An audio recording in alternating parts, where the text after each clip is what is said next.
नमस्कार, मैं हूं शारदा सरोहा गोयत और आप देख रहे हैं विकासशील हरियाणा। जब हम विकासशील हरियाणा की बात करते हैं तो युवाओं की भागीदारी बेहद जरूरी हो जाती है और प्रदेश के विकास में युवाओं की भागीदारी तभी होगी जब उनके पास रोजगार होगा। रोजगार प्राइवेट सेक्टर में हो, सरकारी नौकरी में हो या फिर वो किसी छोटे बड़े बिजनेस से जुड़ा हो। मुख्यमंत्री मनोहर लाल कई बार पूरी ईमानदारी से इस बात को स्वीकार कर चुके हैं कि हर किसी को सरकारी नौकरी देना मुमकिन नहीं, क्योंकि सरकारी विभागों में उतनी खाली जगह भी नहीं होती। लेकिन युवाओं को रोजगार मुहैया करवाना भी सरकार का ही काम है। लिहाजा अलग अलग तरीकों से रोजगार उत्पन्न किए जा रहे हैं और इसमें सबसे अहम भागीदारी निभाएगी नई शिक्षा नीति, जिसके तहत युवाओं की स्किल को बढ़ाया जाएगा ताकि सरकारी नौकरी पर निर्भरता कम हो और ज्यादा से ज्यादा युवाओं को रोजगार मिल सके।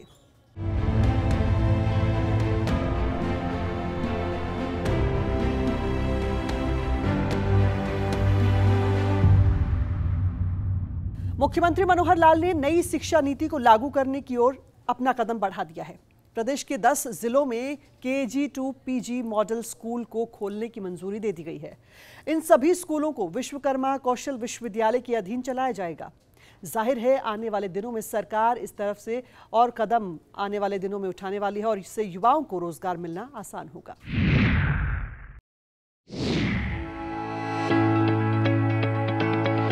पढ़ेगा हरियाणा तभी बढ़ेगा हरियाणा की सोच को साकार करने में जुटे मुख्यमंत्री मनोहर लाल ने हरियाणा में नई शिक्षा नीति को लागू करने की ओर अपना कदम बढ़ा दिया है और पहले चरण में 10 जिलों में स्कूल खोलने का फैसला लिया गया है और KG to PG skill innovative school पर सरकार की मुहर लग गई है। पहले चरण में 10 जिलों में स्कूल खोलने का फैसला लिया गया है। श्री विश्वकर्मा कौशल विश्वविद्यालय की तर्ज पर खुलेंगे स्कूल। उच्च स्तरीय बैठक के बाद स्कूल खोलने को मिली है सहमति। नई शिक्षा नीति के लक्ष्यों को पूरा करेंगे skill innovative school. Shri Vishwakarma Kaushal Vishwavidyalaya ऐसे सभी स्कूलों का संचालन करेगा। स्किल इनोवेटिव स्कूल खुलने के बाद रोजगार के नए अवसर खुलेंगे। स्कूलों के जरिए छात्र स्कूल एजुकेशन के दौरान ही कौशल की तरफ आकर्षित होंगे। छात्रों का उच्चतर शिक्षा में भी वोकेशनल तथा स्किल एजुकेशन के प्रति उत्साह बढ़ेगा। कि जो बच्चे वहाँ पढ़ने आते हैं उनमें कौशल के जो स्तर हैं वो बढ़ गए हैं, तो सरकार और माननीय मुख्यमंत्री जी का आदेश है कि ये हम हर डिस्ट्रिक्ट में लाएं और सबसे पहले चरण में हम 10 डिस्ट्रिक्ट्स के हेडक्वार्टर्स पे इन स्किल स्कूल को चलाएंगे। इसके लिए स्कूल बोर्ड को ये निर्देश दिए गए हैं कि वो ऐसी बिल्डिंग्स को ढूंढें जो सरकार के पास एग्जिस्ट कर रही हैं, ताकि स्किल यूनिवर्सिटी उस मॉडल को उन डिस्ट्रिक्ट्स के अंदर इम्प्लीमेंट कर सके। मुख्यमंत्री मनोहर लाल के इस फैसले के पीछे दूरगामी सोच है, जिसमें बाल्यावस्था में ही छात्रों के अंदर छुपी प्रतिभा की पहचान कर उसे निखारा जाना है, ताकि कुछ सालों बाद जब वो नौकरी या फिर अपना व्यवसाय खोलने लायक हो तो उसे किसी भी तरह की परेशानी ना हो।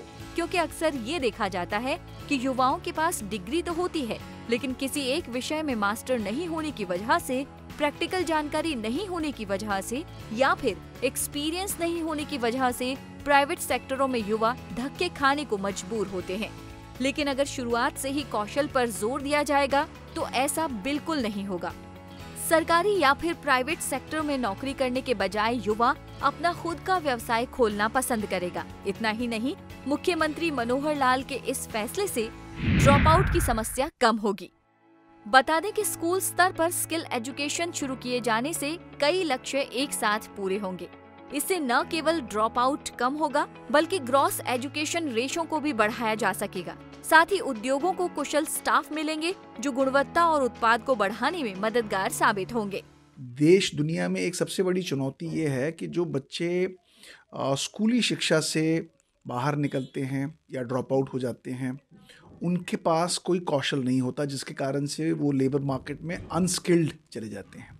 तो इसलिए दुनिया भर के डेवलप्ड नेशंस में एक चीज़ देखी गई है कि अगर आप बच्चों को फॉर्मेटिव स्टेज से, यानी जब वो बच्चा पैदा होता है और फिर आप उसको प्री नर्सरी में स्कूल में डालते हो, अगर उसी स्टेज से आप बच्चों को मोटर स्किल्स, कॉग्निटिव स्किल्स यानी थिंकिंग स्किल्स के साथ साथ एप्लीकेशन स्किल्स भी ऑफर करते हो, तो बच्चों की जो व्यक्तित्व है, उनका जो सोचने की शक्ति है, इम्प्लीमेंटेशन कैपेबिलिटी है, थिंकिंग कैपेबिलिटी है, क्रिएटिविटी है, प्रॉब्लम सॉल्विंग कैपेबिलिटी है ये बढ़ जाती है, उनके अंदर ऑब्जर्वेशन के स्किल्स जग जाते हैं, जिसके कारण से उनकी जो थिंकिंग है वो बड़ी विकसित हो जाती है। और अगर थिंकिंग विकसित हो जाए तो एक बच्चा बहुत अच्छा, प्रोडक्टिव, क्वालिटेटिव, इनोवेटिव और देश के लिए एक बहुत अच्छा संपन्न रिसोर्स बन सकता है। नवाचार श्रेणी में सीबीएसई देगा मान्यता। श्री विश्वकर्मा कौशल विश्वविद्यालय ऐसे सभी स्कूलों का संचालन करेगा और नवाचार की श्रेणी में सीबीएसई उन्हें मान्यता देगी। ये प्रयोग हरियाणा के स्कूल एजुकेशन में मील का पत्थर साबित होगा। बता दें कि नई शिक्षा नीति में स्किल एजुकेशन और जनरल एजुकेशन के सामंजस्य का मॉडल सुझाया गया है। ये राष्ट्र, समाज और उद्योग की सोच से प्रेरित है। बेरोजगारी पर चोट। जैसा कि हम पहले ही इस बात का जिक्र कर चुके हैं कि किसी भी प्रदेश में बेरोजगारी किसी दीमक की तरह होती है जो धीरे धीरे विकास को खोखली करती चली जाती है। लेकिन सरकार के इस फैसले से रोजगार के नए आयाम स्थापित होंगे। इसके जरिए छात्र स्कूल एजुकेशन के दौरान कौशल की ओर आकर्षित होंगे और उच्चतर शिक्षा में भी वोकेशनल तथा स्किल एजुकेशन के प्रति रुझान बढ़ेगा। ये जो पहल हरियाणा सरकार ने की है ये इसी शिक्षा के इंटीग्रेशन को प्रमोट करने के लिए की गई है, जिसमें skill based education, vocational education और जनरल एजुकेशन को इंटीग्रेट करके शुरुआती दौर से ही बच्चों को ऑफर किया जाए। तो इसके 3 चरण हैं। पहले चरण में जो KG to PG मॉडल की जो कल्पना की गई है उसमें एक ही छत के नीचे बच्चे KG से लेके PG तक एक संस्था में पढ़ सकते हैं।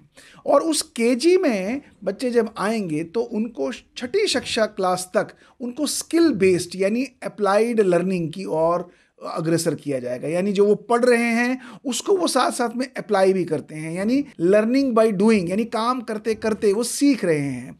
यानी जिसको हम बोलते हैं प्ले वे मेथड को भी उसमें इंट्रोड्यूस करना है, यानी उनके मोटर स्किल्स इंप्रूव हों।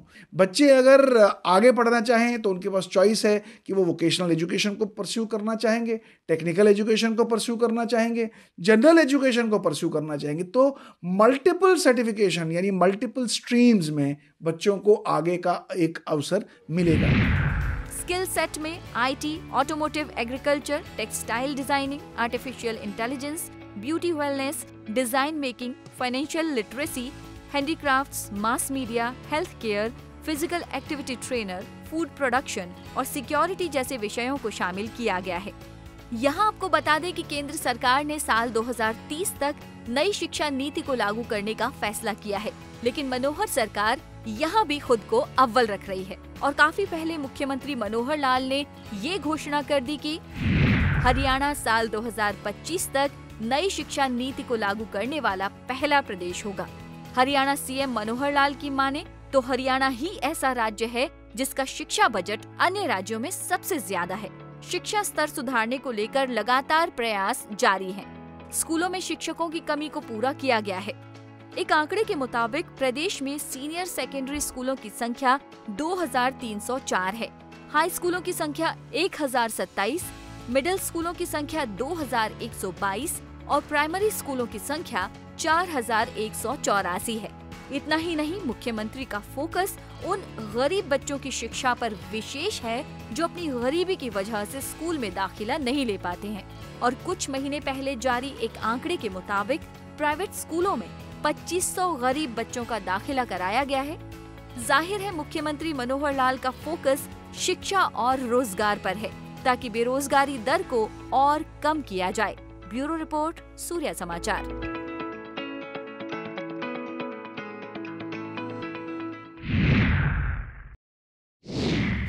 मुख्यमंत्री मनोहर लाल पलवल और फरीदाबाद के दौरे पर रहे। यहां उन्होंने जिले के नए सरपंचों और जिला पार्षदों से मुलाकात की है और नव निर्वाचित जनप्रतिनिधियों को उनकी जिम्मेदारियां और सरकार से मिलने वाली सुविधाओं की जानकारी दी है।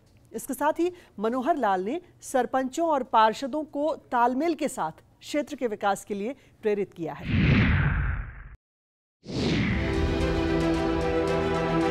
करात के आखिरी तबके तक विकास की बयार कैसे पहुंचाई जाए, इसे लेकर मनोहर सरकार पिछले कई सालों से जुटी हुई है और समय समय पर जो भी उचित कदम होते हैं उसे उठाए भी जा रही हैं। इन दिनों सरकार का एक फैसला जो कि काफी चर्चा में है, मनोहर लाल ने गांवों के विकास के लिए खर्च होने वाले पैसों की मंजूरी स्थानीय जनप्रतिनिधि को सौंप दी है। मनोहर लाल का ये फैसला काफी सुर्खियों में रहा। हर किसी ने इसे अलग अलग चश्मे से देखना शुरू कर दिया, लेकिन मनोहर लाल का साफ मानना है कि अगर आपके विचार सही है तो एक दिन हर कोई आपके फैसले पर अपनी मुहर लगाएगा, और इसे मनोहर लाल ने कई मौकों पर सही साबित करके भी दिखाया है। पलवल और फरीदाबाद के दौरे पर पहुंचे मुख्यमंत्री मनोहर लाल ने नवनिर्वाचित सरपंचों और जिला पार्षदों से मुलाकात की है। सरपंचों और पार्षदों से इस संवाद में मुख्यमंत्री मनोहर लाल ने गांवों के बेहतर विकास के लिए पंचायत और जिला परिषद की भूमिका को अहम बताया और उनकी जिम्मेदारियों का बारीकी से जिक्र किया। मुख्यमंत्री ने इस मौके पर पंचायतों को फंड के जरिए मिली मजबूती का भी जिक्र किया और कहा कि पंचायतें अपने हिसाब से काम करने के लिए अब स्वतंत्र हैं। जनप्रतिनिधि पंचायती राज संस्थाओं के ये सब चुन के आए हैं और सभी के रिजल्ट्स पंचायतों के सब आ ही चुके हैं। पंचायत समिति जिला परिषद के काफ़ी जगह पर चेयरमैन वाइस चेयरमैन वो बन चुके हैं। ये दोनों जिलों के सभी बन चुके हैं, चाहे वो जिला परिषद है, पंचायत समिति अथवा पंचायतों के रिजल्ट आ गए। ऐसे में सभी जिलों में जा करके और पंच के जो प्रतिनिधि हैं, सरपंच यानी सरपंच और पंच, साथ पंच तो नहीं बुलाए, सरपंच, जिला परिषद और पंचायत समिति के जो पार्षद हैं, उन सबको एक प्रकार से नए लोग हैं तो इनको कुछ ना कुछ बताना पड़ता है, आह्वान करना पड़ता है और इसमें से कैसे हम ठीक काम कर सकते हैं, हम सेवा भाव से काम करें। विकास के नाते से जो जो सिस्टम सरकार के हैं वो इनको बताए हैं कि जो पंचायती राज का जितना पैसा होगा, पहले तो ये फाइलें सब चंडीगढ़ जाती थी डिपार्टमेंट में, डायरेक्टर के पास गई, सेक्रेटरी के पास गई, मंत्री के पास गई। अब इनका जो पैसा है वो सिर्फ यहीं तक सीमित रहेगा। ग्राम पंचायत अपने रेजोल्यूशन पास करके सरपंच से रिकमेंड कराएंगे सारे जो पैसा उनका है। लोक समिति, वो सब लोक समिति का चेयरमैन वो उसको रिकमेंड करेगा। ऐसे जिला परिषद का चेयरमैन अपनी बॉडी से प्रस्ताव पारित करने के बाद वो रिकमेंड करेगा। और फिर जो इंजीनियरिंग डिपार्टमेंट है वो हमारा जैसे सबसे पहले जेईज हैं, 2 लाख तक वो करेंगे, 2 से 25 लाख तक एसडीओ करेंगे, 25 से 1 करोड़ तक एक्शन करेंगे, 1 करोड़ से 2.5 करोड़ तक वो एससी करेंगे, 2.5 करोड़ से ऊपर चीफ इंजीनियर के पास जाएगा। चीफ इंजीनियर भी गाँव के सरपंच के रिकमेंडेशन पर ही काम करेगा और 7 दिन के अंदर इनके टेंडर वो सारे कंप्लीट होकर के खुल जाएंगे। क्योंकि एक शिकायत रहती है कि काम हमारे लेट हो जाते हैं, 21 दिन के टेंडर की उसमें समय सीमा होती है, उसको हमने 7 दिन करा दिया। मुख्यमंत्री मनोहर लाल की सोच इस फैसले से जहां गांवों का विकास करना है, वहीं दूसरी ओर रोजगार भी उपलब्ध करवाना है। मुख्यमंत्री मनोहर लाल ने कहा कि पंचायतों को शक्ति मिलने से काम में पारदर्शिता के साथ नए लोगों को रोजगार के अवसर भी खुलेंगे। ज़्यादा से ज़्यादा जो छोटे कॉन्ट्रैक्टर हैं वो रजिस्टर करें अपने आप को, ताकि जिन लोगों से कई बार क्या होता है सरपंचों का कि मैं अपने साथियों से काम करा लूँगा, यही रहता है उनका कि हमारे हाथ में तो हम अपने साथियों को काम दे देंगे, करा लेंगे। हम कहते हैं कि उन सब साथियों को, नए कॉन्ट्रैक्टर हैं उनको भी रजिस्टर करा दो। रजिस्ट्रेशन के बाद कम से कम ये होगा कि हाँ ये एक ऑथराइज्ड कॉन्ट्रैक्टर है, इसके पास काम करने की क्षमता है। जो छोटी छोटी 2-3 बातें होंगी वो नए पर लगाएंगे। ग्रुप डी के बाद वो ग्रुप सी के बन जाएंगे जब काम करेंगे, तो उसके बड़े होने के बाद बी के बनेंगे, फिर ए के बनेंगे। कोई भी नया कॉन्ट्रैक्टर बड़ा काम ना पकड़े और बड़े काम करने वाले कॉन्ट्रैक्टर्स को छोटे काम ऑफर किए नहीं जाते, क्योंकि 2-5 लाख का काम, करोड़ों का काम करने वाले लोग नहीं आएंगे। इसलिए वो सारे सिस्टम ठीक बना दिए हैं, पारदर्शिता से काम हो, नेताओं के प्रति विश्वास लोगों का ये बढ़े। क्योंकि एक समय था कभी जब मोदी जी भी कहते थे कि मेरे सामने सबसे बड़ा चैलेंज ये है कि मुझे अपने बिरादरी के लोगों की छवि ठीक करनी है, यानी नेताओं की। तो नेताओं की छवि तब ठीक होगी जब जनता ये कहेगी कि नहीं ठीक काम हुआ है, विश्वास पूरा है, जो पैसा आया वही पूरा लग गया। वरना बीच बीच में जो गड़बड़ें होती रहती हैं उसके कारण से जनता में छवि भी बिगड़ती है। तो हम अपने नेताओं की छवि को भी ठीक करना चाहते हैं, चाहे फिर किसी लेवल का हो, और हम इस पर आगे बढ़ रहे हैं एक एक कदम। और मैं समझता हूँ कि बहुत सुंदर एक वातावरण बनेगा और काम आगे। मुख्यमंत्री से मिली इस प्रेरणा का असर जाहिर तौर पर पंचायतों और पार्षदों के कामकाज में देखने को मिलेगा, जिससे गांवों का विकास होगा और तभी प्रदेश प्रगति के पथ पर आगे बढ़ेगा। सूर्या समाचार के लिए ब्यूरो रिपोर्ट।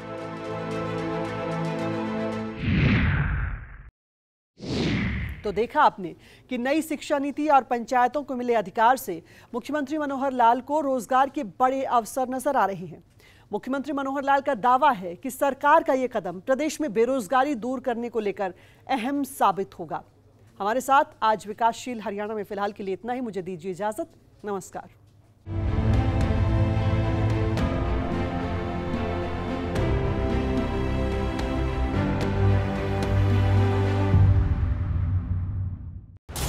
इधर उधर की बात नहीं, कमी और कसर की बात करते हैं।